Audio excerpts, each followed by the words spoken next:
If you still have your cover, 8mm gets it off. And it makes a nice dish to put your nuts and bolts and anything else we may remove.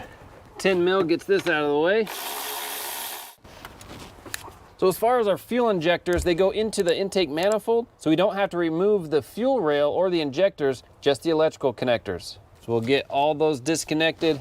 This first one's kind of hard because of the harness here in the way. We might get it later. Let's see if we can get it. I might get that one later. I don't know if I said it, but on these electrical connectors for the fuel injectors, there's a plastic tab that you do have to pull up, and then it's just a regular pinch and pull. Sometimes it helps just having a little screwdriver if your fingers can't push on it. Now we can start disconnecting some of these connectors up here to get it off of this harness. Just like that. Having a little screwdriver can help. We have this for our evap. Get this hose off. You push in on this white tab and it should pop up. There we go. We'll just leave that loose for now. And we'll get this little bracket off here.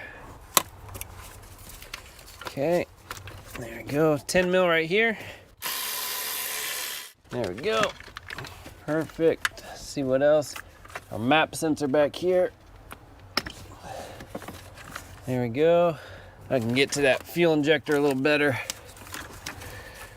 All right, we'll get our air duct off. Mass airflow sensor has a connector we'll pull off, has a gray tab, pop it up, and then it's just a pinch and pull. 8mm for the clamp. Should just wiggle off.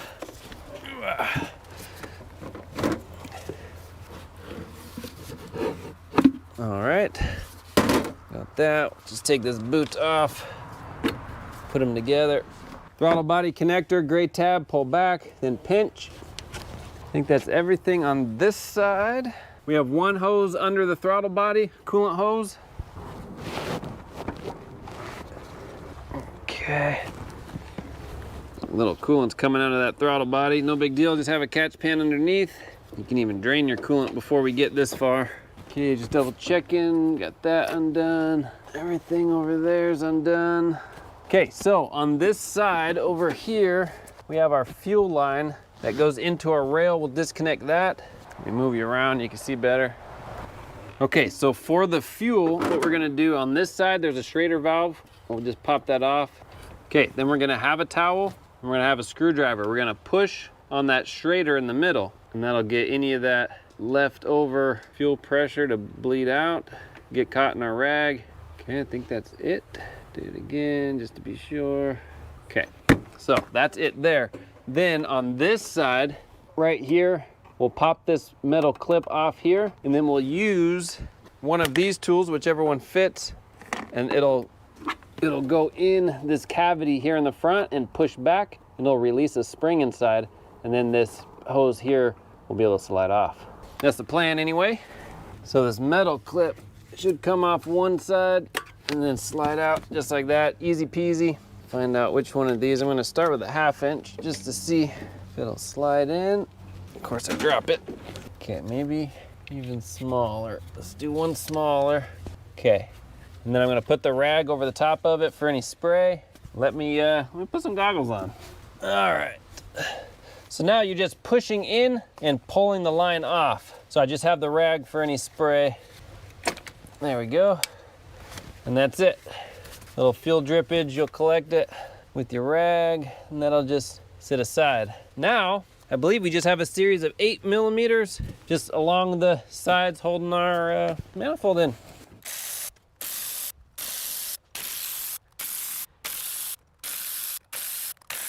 Okay, so there are 2 hoses we forgot while I was pulling the bolts out. I spotted them. And both hoses are for our PCV system. We got this hose here. You get a screwdriver, or here's a pick right here. So this one up top. Come on, buddy. Okay, that one there. Then we have one on this side going into the throttle body. Pull it off down below. Okay, perfect. So now it should lift up. I got everything. Just gonna lift this out of the way. Just push it in the back. Then you can hold it. There's a little cross member here linking one fuel rail to the other. You can use that as a handle. So this actually We'll see if we can work with it so we don't have to pull this cross member off, but we might have to just to get it through. You know, let's just do that and make it easier for us. So right here, our evap line goes under our cross member. So we'll just pull that off real quick. There's an 8mm bracket in the back and then a little Torx up front. So in reality, we probably didn't have to pull this flexible hose off. We probably could have just disconnected the fuel rail cross member and accomplished the same thing. Let me find that Torx. So the Torx is a T20, and hopefully this will just pop up without much trouble. There we go. Slide it under that. Okay, so at least it's out. And we still might have to finesse with it. Let's put this back on. It's just a little O-ring. Gonna slide it back in for now. So let's see what we can do here. Oh, are you kidding me? So there's another hose. I just overlooked it. So there's 2 coolant hoses at the bottom of the throttle body. I only got the one. If you want, there's more than one way to skin a cat. You can take the throttle body off. It's 3 10mm bolts. And then you don't have to worry about those coolant hoses at all. There we go. There we go. Pull this off here. Perfect. So let me show you the valley pan. Once the manifold is out of the way, it exposes our valley pan here. Just a series of bolts. Pop that off, and we'll replace that gasket as well. Of course, we'll clean up, we'll vacuum every bit around the whole thing before doing anything else.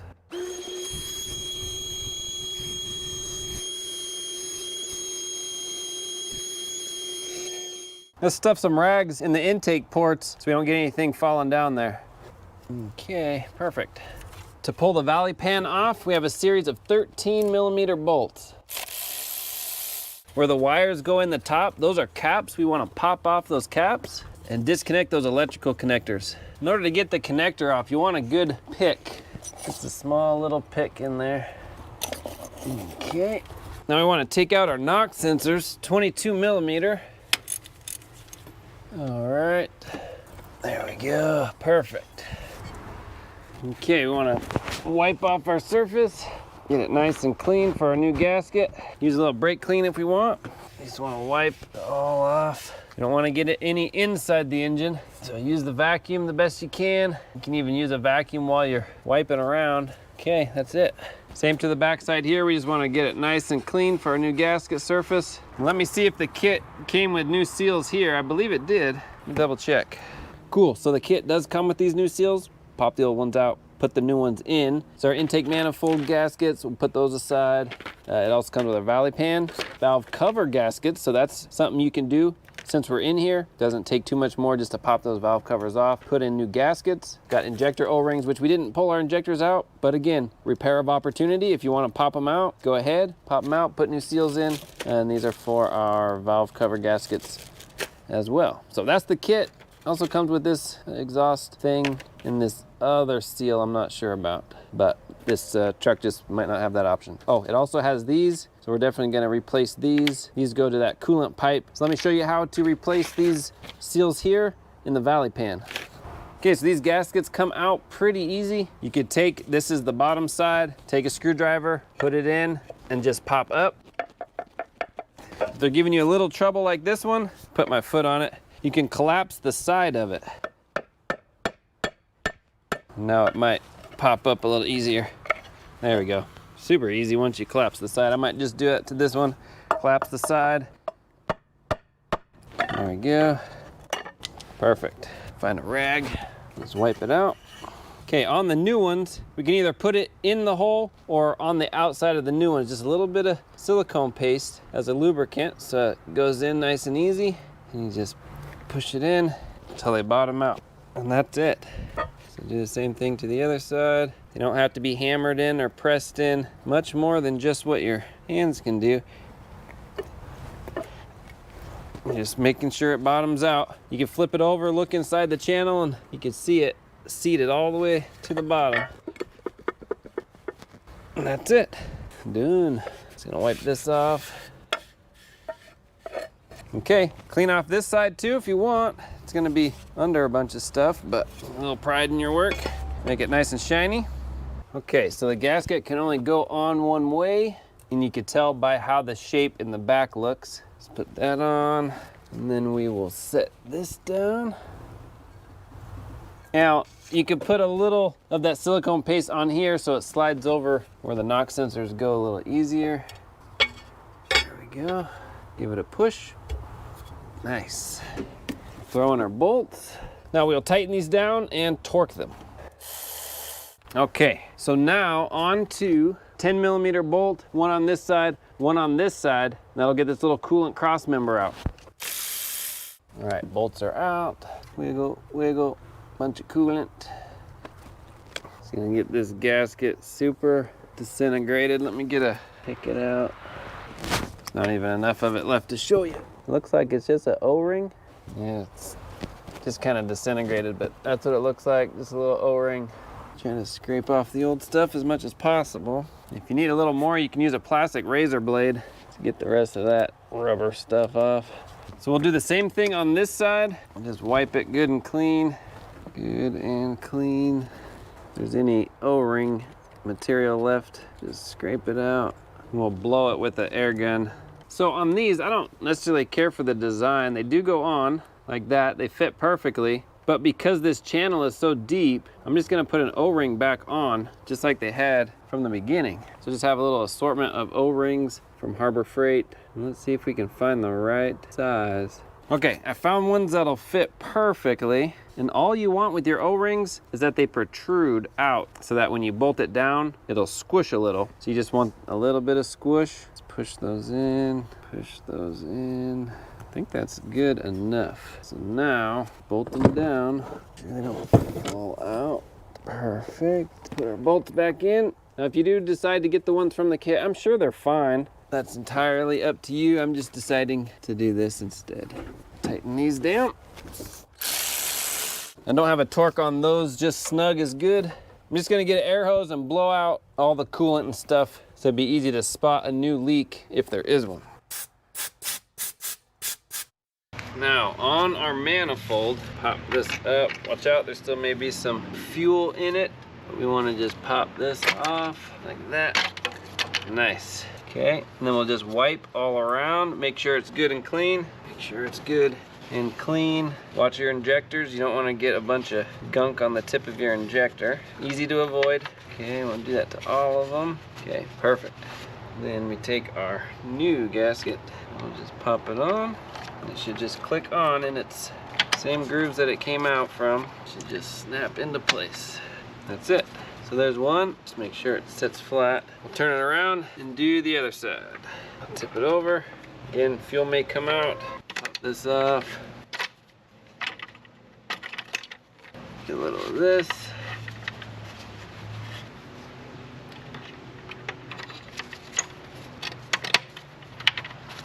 There we go, perfect. So this is now ready to install. All right, hopefully the sound is better. I had my mic off and I didn't realize it. So on this end, before we put our manifold back on, let's go ahead and we just want to wipe around right where our gasket's gonna go on every single one of these. You can use brake clean if you desire. You can also use the vacuum if you don't want any dirt to go inside, depending on how dirty yours looks, how crusty things look. All right, perfect. So now we can put our knock sensors back in. Now you see where these knock sensors are. If you feel like just getting new ones, wouldn't hurt. Of course, these knock sensors are pretty stout, but we're here. Now we don't want to tighten these too tight. We'll put the torque spec on the screen. Put our electrical connector back on. Put our boots back down. Boots back down. Nice. Okay, and then we'll just slough this over and out of the way on this side. Make sure all our connectors are out of the way so they don't interfere with our gasket. Our manifold should just slide in. The good news is this plastic's not too heavy. So make sure none of our wiring goes underneath the manifold. So far, so good. Just making sure my knock sensor wiring is in a good spot and not in the way of anything. I think that's it. I think we're set in. Snug some of these down and make sure they go in their hole. All right, before bolting anything down, we'll just put our throttle body back on. There we go. And some people may ask, can I really reuse my throttle body gasket? Yes, you can. You just have to look at it. If it's still protruding outside its groove, if it's still supple, still pliable, then yes, go ahead and reuse it. But if it looks squished, kind of flush to its groove, it's hardened, then we do want to replace it. We'll go ahead, tighten them down, and then torque them. All right, so we can start just plugging stuff back in. On this side, we have our PCV hose down here. Plug that in. And we have all our injectors. Get those plugged in. We have our throttle body we can plug in, and we still have to bolt that down. Those are the 10 mil bolts. All right, believe it or not, I think this side is done. So now we'll just put this back. We have our evap hose here that we can put back up underneath our fuel rail. There we go. And that should just click in, and then we'll lock that. I think you just push it and it automatically locks. No, I think we have to push this white tab back in. Oh yeah, there we go. Now it locks. Okay, put our fuel rail back in. There's just a little O-ring, so we want to pop that O-ring out, slide it back over our pipe, and then back in. And if you need that lubricant, that silicone paste, you can. Let me move you around and show you. See that right there? So we just want that O-ring on the metal piece. You can lubricate the O-ring, and then we'll slide it back in.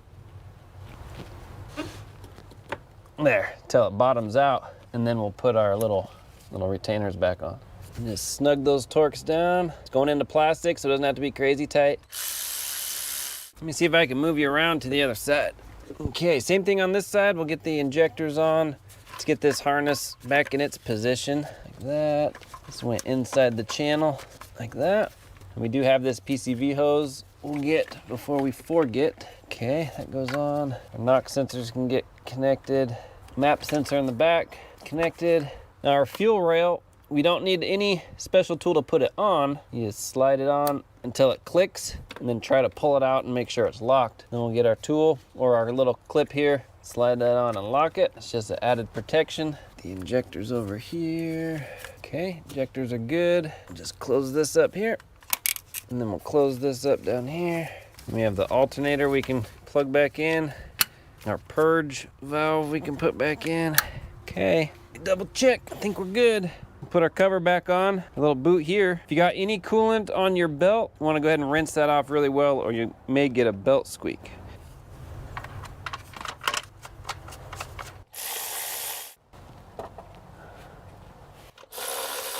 Before we put our duct on, we will make sure we get this on. Slide that all the way on, tighten up our clamp.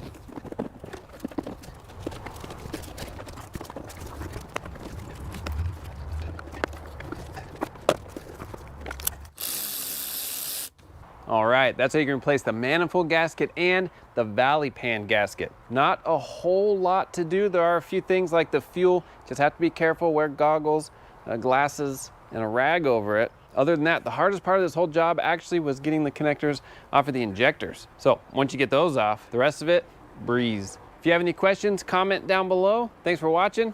Like, subscribe. See you on the next one.